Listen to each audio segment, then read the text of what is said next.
우리가 그 지난주에는 야외 예배를 드렸고 그 전주에 율법의 정신에 대해서 말씀을 드렸습니다. 율법의 정신, 율법의 핵심이 무엇인가요? 제가 이제 여러 번 말씀을 드려서 이제 다 아실 거라고 생각이 듭니다. 율법의 정신, 율법의 핵심은 사랑이죠. 하나님을 사랑하고 이웃을 사랑하는 것입니다. 안식일을 지켜라 이 말씀도 단순히 그냥 아무것도 하지 않는 그런 날이 아니다 이렇게 말씀을 드렸습니다. 지금도 그 유태인들 중에는요 엘리베이터 탈 때 엘리베이터 버튼도 누르지 않는다고 합니다. 안식일 전용 엘리베이터가 있어요. 그래서 모든 층에 안식일에는 다 섭니다. 예, 정말 재밌지 않습니까? 엘리베이터 버튼을 누르는 것하고 하나님을 사랑하고 이웃을 사랑하는 것하고 무슨 상관이 있습니까? 아무 상관이 없습니다. 오히려 엘리베이터로 누구랑 같이 타면 눌러주는 게 매너 아니겠습니까? 근데 이 율법의 핵심을 모르니까 저런 일이 생기는 것 같습니다.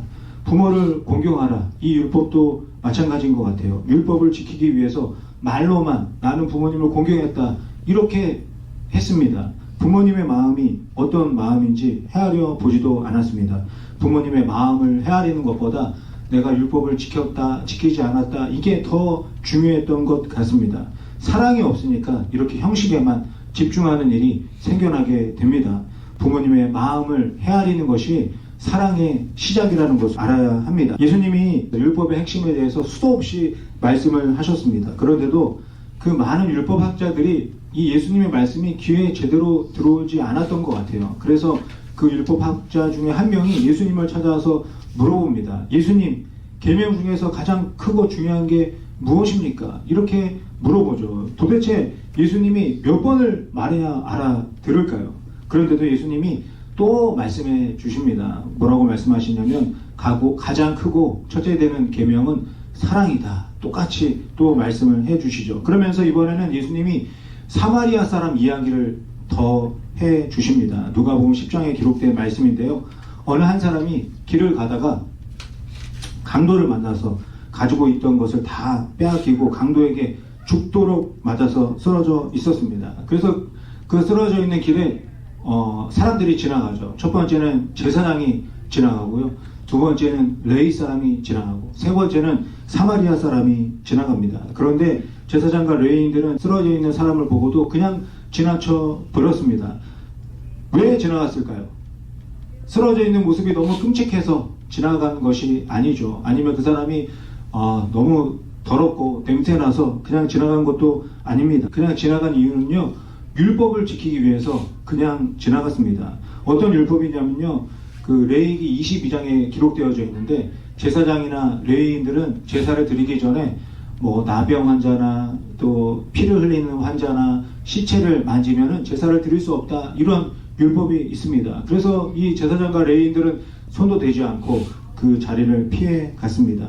그리고 나서 사마리아 사람도 이 길을 지나가죠. 쓰러져 있는 사람을 보고 그냥 지나갈 수가 없었죠. 자신이 타고 온 낙타에다가 저 사람을 태워가지고 가까운 숙소로 갑니다. 숙소 주인에게 치료를 부탁을 합니다. 그리고 회복하는 데 시간이 오래 걸릴 수도 있으니까 치료비도 주고 또 숙박비도 더 주고 갑니다. 그래도 혹시 모자르면 내가 다시 와서 확인하겠다 이런 이야기를 하죠. 사마리아 사람도 일정이 있어서 여기까지만 하고 떠납니다. 이런 이야기를 하고 나서 예수님이 자신에게 질문한 율법학자에게 물어보시죠. 누가복음 10장 36절 말씀 읽어보겠습니다. 내 생각에는 이 세 사람 중에 누가 강도 만난 자의 이웃이 되겠느냐. 제사장과 레위인과 사마리아 사람 이 세 사람 중에 누가 쓰러져 있는 사람의 이웃이겠습니까? 당연히 사마리아 사람이죠. 사마리아 사람이 무엇을 했나요? 쓰러져서 죽어가던 사람을 위해서 치료해주고 회복할 수 있도록 도와주었습니다. 예수님이 율법학자에게 말씀하시죠. 누가복음 10장 37절에서 말씀하십니다. 이르되 자비를 베푼 자니이다. 예수께서 이르시되 가서 너도 이와 같이 하라 하시니라. 가서 너도 이와 같이 하라 이렇게 말씀을 하시죠. 왜 이렇게 말씀하셨을까요? 하나님을 사랑하고 이웃을 사랑하는 것이 율법의 핵심인 이기 때문에 이렇게 말씀하신 이유도 있습니다. 하지만 정말 더 중요한 이유가 있습니다. 그 이유가 누가복음 10장 28절에 기록되어져 있는데 우리 같이 읽어볼게요. 예수께서 이르시되 내 대답이 옳도다. 이를 행하라. 그러면 살리라 하시니. 예수님이 뭐라고 말씀하세요? 하나님을 사랑하고 이웃을 사랑하는 것이 단순히 율법을 지키는 것이 아니라 그렇게 사랑하면 네가 살게 된다. 이렇게 말씀하고 계십니다. 하나님을 사랑하고 이웃을 사랑하라고 하시는 말씀, 이 말씀을 보면요, 나를 사랑하라는 말씀이 빠져 있습니다. 그래서 몇몇 분들은 이런 이야기를 하죠. 저 이웃에 나도 포함된 것이다. 나를 사랑해야지 나도 이웃을 사랑할 수 있다. 이런 이야기도 하시는 분들이 있습니다. 그런데 예수님이 뭐라고 말씀하세요? 하나님을 사랑하고 이웃을 사랑하면 네가 산다. 이렇게 말씀하고 계십니다. 말씀대로 보면 사랑의 대상에서 내가 빠진 것 같아서 왠지 희생하고 손해보는 것 같습니다. 하지만 사랑하면 내가 산다고 예수님이 분명하게 말씀하고 계십니다. 결국 율법을 지키는 이유는요, 우리가 사랑하면서 사는 이유는요, 내가 살기 위해서 사랑하며 사는 것입니다. 사실 레위인이나 제사장이 하는 일이 뭡니까? 이스라엘 백성들이 죄를 지었을 때 제물을 가지고 오면 그 제물을 대신해서 바치는 그런 일을 했습니다. 그 제물을 가지고 이 사람의 죄를 용서해 주시고 살려주세요. 이런 일을 하는 사람들이었습니다. 그런데 사람 살리는 일을 성전 안에서만 했습니다. 성전에서 하는 일이 밖에서 하는 일보다 훨씬 중요하다고 이렇게 생각을 했던 것이죠. 율법을 성전 안에서만 적용한 것입니다. 성전 밖에서는 사람이 죽어가든 쓰러져가든 전혀 율법을 적용하지 않은 것이죠. 율법의 정신을 제대로 알았다면, 또 율법을 지키는 이유를 알았다면 그냥 지나가지 않았을 것입니다. 그래서 예수님이 말씀하십니다. 너도 가서 사마리아 사람처럼 이웃을 사랑해라. 그래서 너도 살아라. 이렇게 말씀하시는 거죠. 율법의 정신은요, 모든 사람을, 이 세상의 모든 사람을 살리시기 위해서 하나뿐인 아들을 보내주신 하나님의 사랑입니다. 그리고 율법은 서로를 살리기 위한 것입니다. 오늘 함께 읽은 요한복음 8장에 보면요, 한 여인이 바리새인들에게 붙잡혀가지고 끌려왔습니다. 왜 붙잡혀왔습니까? 율법을 어겨서 걸린 것입니다. 어떤 율법을 어겼냐면요, 간음하지 말라. 10계명 중에 하나의 계명이 있습니다. 그렇게 죄를 지은 여인을 바리새인들이 현장에서 붙잡아서 끌고 왔습니다. 그리고는 예수님 앞에 앉혀놓고 레위기 말씀을 인용하면서 또 예수님에게 시비를 걸고 있습니다. 요한복음 8장 5절 말씀 읽어보겠습니다. 모세는 율법에 이러한 여자를 돌로 치라 명하였거니와 선생은 어떻게 말하겠나이까. 보시는 것처럼 바리새인들은 율법을 들고 와서 사람을 살리려 하기보다는 죽이려고 하고 있습니다. 여기서 우리가 한 가지 살펴봐야 할 것이 있습니다.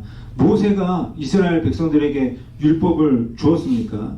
아닙니다. 하나님이 주셨죠. 바리새인들이 이것을 모를까요? 바리새인들도 이것을 너무나 잘 알고 있습니다. 하나님이 시내산에서 십계명을 돌판에 새겨가지고 이스라엘 백성들에게 주었다는 것을 너무나 잘 알고 있습니다. 그런데 왜 모세가 준 것처럼 저렇게 이야기를 하고 있는 것일까요? 바리새인들에게 의도가 있었습니다. 아주 불순한 의도가 있었죠. 네가 모세보다 더 큰 선지자냐? 모세하고는 비교도 안 되지 않냐? 예수님을 모세하고 비교하고 있는 것입니다. 예수님은 율법 학교도 나오지 않았지만 자신들은 최고의 율법 학교로 나와서 모세가 알려준 모든 율법을 다 알고 있는 모세의 제자라고 생각했던 것입니다. 그래서 율법으로는 예수님보다 더 탁월하다, 이런 생각을 했던 것이죠. 그리고 바리새인들이 한두 명만 저 여인을 끌고 온 것이 아니라 여러 무리가 저 여인을 끌고 왔다, 이렇게 말하고 있는데 그 이유도 율법을 너무나 잘 알고 있기 때문에 그렇게 한 것입니다. 신명기 17장 6절하고 19장 15절에 보면요, 이렇게 말씀합니다. 사람의 모든 악에 관하여 또한 모든 죄에 관하여는 한 증인으로만 정할 것이 아니요 두 증인의 입으로나 또는 세 증인의 입으로 그 사건을 확정할 것이며. 그리고 19장 15절에도 똑같이 이야기합니다. 두 사람이나 세 사람의 증언으로 죽일 것이요 한 사람의 증언으로는 죽이지 말 것이며 이렇게 말씀하고 계시죠. 어떤 사람의 죄를 정하려면 한 사람의 이야기만 듣고 정하지 말고 두 사람, 세 사람의 이야기를 듣고 죄를 판단하라 이렇게 말씀하고 있습니다.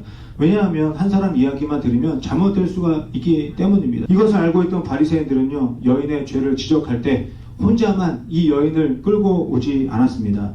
요한복음 8장 3절 말씀에 보면요, 서기관들과 바리새인들 이렇게 기록하고 있습니다. 혼자 오면 예수님이 율법으로 지적할 것 같으니까 두세 명도 넘는 떼거리로 저렇게 몰려서 왔습니다. 이렇게 많은 사람들이 여인의 죄에 대한 증인이라고 이렇게 예수님 앞에 나타나 있습니다. 정말 철저하게 준비를 했습니다. 요한복음 8장 6절에 보니까 예수님을 고발할 조건을 찾으려고 저렇게 의도했다 이렇게 성경은 말씀하고 있습니다. 잘못하다가는요, 이 여인만 돌에 맞아 죽는 게 아니라 예수님까지도 돌에 맞을 수 있는 그런 상황이었습니다. 바리새인들의 이야기를 듣고 예수님이 어떻게 하셨습니까? 요한복음 8장 6절하고 8절에 보니까요, 뭐라고 말씀하시냐면 땅바닥에다가 손으로 무언가를 쓰셨다 이렇게 말씀합니다. 8절에서도 같이 또 말씀하시죠. 이 말씀이 사실 논란이 많습니다. 왜냐하면 예수님이 땅바닥에다 도대체 무엇을 쓰셨는지 성경에 기록하지 않고 있기 때문입니다. 그런데 제가 생각할 때는 예수님이 땅바닥에다가 율법을 적지 않았을까 이런 생각이 듭니다. 왜냐하면 예수님이 항상 많은 사람들에게 말씀을 가르칠 때도요, 눈높이에 맞춰서 가르치셨습니다. 그러니까 율법학자들이 잘 알고 있는 율법으로 바리새인들을 가르치기를 원하셨던 것 같습니다. 어떤 율법을 적었을까요? 레위기 20장과 신명기 22장에 있는 말씀을 적었던 것 같습니다. 제가 읽어볼게요. 누구든지 남의 아내와 간음하는 자, 곧 그의 이웃의 아내와 간음하는 자는 그 간부와 음부를 반드시 죽일지니라. 또 신명기 22장도 똑같습니다. 어떤 남자가 유부녀와 동침한 것이 드러나거든 그 동침한 남자와 그 여자를 둘 다 죽여 이스라엘 중에 악을 제할지니라. 뭐라고 말씀하세요? 음행한 남자와 여자는 둘 다 버려야 한다 이렇게 말씀합니다. 그런데 지금 어떻습니까? 여인은 잡아왔는데 남자는 없습니다. 남자는 뭐 도망가게 해줬는지 성경에 적혀 있지 않아서 알 수가 없습니다. 여자만 끌고 왔습니다. 예수님이 적으시는 그 율법을 보면서 아마 바리새인들이 깜짝 놀라고 가슴이 뜨끔했을 것입니다. 예수님이 보지 않았으니까 모르실 거다 이렇게 생각을 했던 것 같습니다. 그래서 여자만, 여인만 끌고 왔던 거죠. 예수님이 모르시겠습니까? 예수님이 다 알고 계십니다. 그때 예수님이 요한복음 8장 7절에서 말씀하십니다. 그들이 묻기를 마지 아니하는지라 이에 일어나 이르시되 너희 중에 죄 없는 자가 먼저 돌로 치라 하시고, 너희 중에 죄 없는 자가 먼저 돌로 치라. 이 말씀 속에는요, 두 가지 의미가 담겨져 있는 것 같아요. 하나는요, 여인과 함께 현장에서 죄를 범한 남자는 어디 있느냐 이런 질문을 하시는 것이고, 또 하나는 너희들도 걸리지 않고 지은 죄가 있지 않느냐, 잡히지 않았을 뿐 지은 죄가 있지 않느냐, 하나님 앞에 죄가 없다면 먼저 돌을 던져라 이렇게 예수님이 말씀하고 계시는 것입니다. 그 말씀에 아무도 돌을 던질 수가 없었습니다. 죄를 범하다가 걸리지 않고 잡히지만 않았지 자신들도 죄를 범했다는 것을 알고 있었기 때문이죠. 바리새인들이 알고 있는 율법은요, 형식적인 율법입니다. 죄를 범하는 현장에서 걸리고 잡혀야지만 죄를 판단할 수 있는 형식이었습니다. 거짓말하다 들키고 간음하다가 붙잡히고 살인하는 것을 누군가 봐야지만 죄라고 정할 수가 있었습니다. 아무에게도 들키지 않으면요, 이 율법을 적용할 수가 없었습니다. 그런데 예수님은 율법을 형식으로 보지 않았습니다. 율법을 하나님의 마음으로 보았습니다. 그러니 예수님이 뭐라고 말씀하세요? 여인을 보고 음란한 생각만 품어도 가늠한 것이고 이웃을 보고 미워하기만 해도 살인한 것이다 이렇게 말씀하지 않으십니까? 율법을 해석하고 적용할 때 하나님의 마음으로 적용해야 된다 말씀하고 있습니다. 하나님의 마음으로 율법을 해석하고 적용한다는 게 쉽게 말하면 이런 거예요. 율법을 적용할 때 하나님이 내 앞에 계시다 이런 마음으로 적용해야 한다는 것입니다. 율법을 달달달 다 외우고 다니는 것뿐만이 아니라 하나님의 마음을 그 율법 안에서 깨닫는 것이 너무나 중요하다 말씀하고 계시는 것입니다. 이런 예수님의 말씀을 듣고 사람들이 그 자리를 다 떠나버렸습니다. 예수님과 여인만 남았습니다. 예수님이 여인에게 말씀하시죠. 요한복음 8장 10절 말씀 같이 읽어보겠습니다. 예수께서 일어나사 여자 외에 아무도 없는 것을 보시고 이르시되 여자여 너를 고발하던 그들이 어디 있느냐 너를 정죄한 자가 없느냐 이렇게 말씀하십니다. 이 이야기를 듣고 이 여인이 아무도 없습니다 이렇게 이야기를 하죠. 율법의 핵심을 알지 못하던 그 사람들은 다 떠나버렸습니다. 그리고 예수님만 남았죠. 예수님께서 이 여인에게 부탁하시죠. 요한복음 8장 11절 말씀 같이 읽겠습니다. 대답하되 주여 없나이다. 예수께서 이르시되 나도 너를 정죄하지 아니하노니 가서 다시는 죄를 범하지 말라 하시니라. 예수님이 이 여인에게 나도 너를 정죄하지 않는다 먼저 이렇게 말씀을 하고 계시죠. 나는 너를 정죄하지 않는다 이렇게 말씀하시지 않고 나도 너를 정죄하지 않는다 이렇게 말씀하고 계십니다. 왜 예수님이 나도 라고 이렇게 말씀하셨을까요? 누군가 예수님과 똑같은 마음을 품은 분이 계신다는 것이죠. 그게 누구겠습니까? 살아계신 하나님이십니다. 율법을 허락하신 사랑의 하나님이십니다. 세상을 이처럼 사랑하셔서 독생자를 이 땅에 보내주신 하나님이십니다. 그 하나님과 함께 나도 너를 정죄하지 않는다 말씀하고 계시는 것이죠. 하나님이 나를 보내주신 이유가 정죄하기 위해서 보내주신 것이 아니라 죄를 용서하기 위해서 보내주셨다 말씀하고 있는 것입니다. 여인의 죄를 이 용서해 주시는 이 장면은 정말 너무나도 감동적인 모습입니다. 그런데 예수님이 이 여인에게 말씀을 하십니다. 그런데 그 말씀이 조금 어려운 말씀인 것 같아요. 뭐라고 말씀하시냐면 가서 다시는 죄를 짓지 말라 이렇게 말씀을 하고 계십니다. 어떻게 사람이 살면서 다시는 죄를 짓지 않으면서 살아갈 수 있겠습니까? 제가 생각할 때는 정말 불가능한 일이라고 생각이 듭니다. 다시는 죄를 짓지 않고 살 수 있는 사람은 아무도 없다고 생각이 듭니다. 그렇다면 이 말씀은 어떤 의미이겠습니까? 율법의 정신인 하나님의 사랑을 깨닫고 사랑의 하나님을 의지하면서 살라는 말씀입니다. 죄를 짓지 않으려고 아무리 노력해도 안 된다는 것을 인정하고 이제는 하나님을 사랑하면서 살라 예수님이 말씀하는 것입니다. 하나님을 사랑하는 사람은 죄하고 벌어질 수밖에 없기 때문이죠. 죄를 안 지을 생각을 하지 말고 하나님을 더욱 사랑하고 하나님을 더욱더 생각하면서 살라고 말씀하고 계시는 겁니다. 우리가 레위기 11장 45절에 보면요 이런 말씀이 있어요. 내가 거룩하니 너희도 거룩할지어다 이렇게 말씀하십니다. 저는 이 말씀을 볼 때마다 너무 부담이 되는 거예요. 하나님은 거룩한 건 알겠는데 나는 도대체 어떻게 거룩해질 수 있는가? 어떤 것이 죄인지 어떤 것이 죄가 아닌지 달달 외우면서 살면 거룩해질 수 있을까? 그런 생각을 하게 됩니다. 그런데 사람은요 오히려 죄를 생각하면 할수록 죄를 짓게 됩니다. 사람은 무엇을 생각하고 무엇을 묵상하고 무엇을 바라보는지에 너무나 많은 영향을 받기 때문이죠. 그래서 우리가 어떻게 하라고 성경은 말씀합니까? 온 마음과 뜻과 정성을 다해서 하나님을 생각하고 하나님을 사랑하면서 살라고 말씀하시는 것입니다. 하나님을 생각하고 하나님을 사랑하면 하나님이 거룩하시니 나도 거룩해지는 그런 은혜가 임하게 되는 것입니다. 바리새인과 사두개인들은요 사람들이 어디서 무슨 죄를 지었는지 열심히 찾아다녔습니다. 그리고 그 죄인들을 끌고 나와서 돌을 던져서 죄를 제거했습니다. 그러면 이스라엘 나라가 거룩한 나라가 될 것이다 이렇게 생각했던 것 같습니다. 그런데 어떻습니까? 거룩해지지 않았습니다. 자신들이 지금 방금 죄를 지은 여인을 잡아서 끌고 오지 않았습니까? 이것 자체가 율법으로는 거룩해질 수 없다는 것을 보여주고 있는 것이죠. 그런데 예수님은 죄를 지은 여인을 어떻게 했습니까? 정죄하지 않고 용서해 주셨습니다. 용서해 주신 하나님의 은혜와 사랑을 기억하고 죄를 짓지 않는 삶을 살라고 은혜를 베풀어 주셨습니다. 예수님이 지금 무엇을 하고 계신 것인가요? 거룩한 나라, 거룩한 백성을 만들고 계신 것입니다.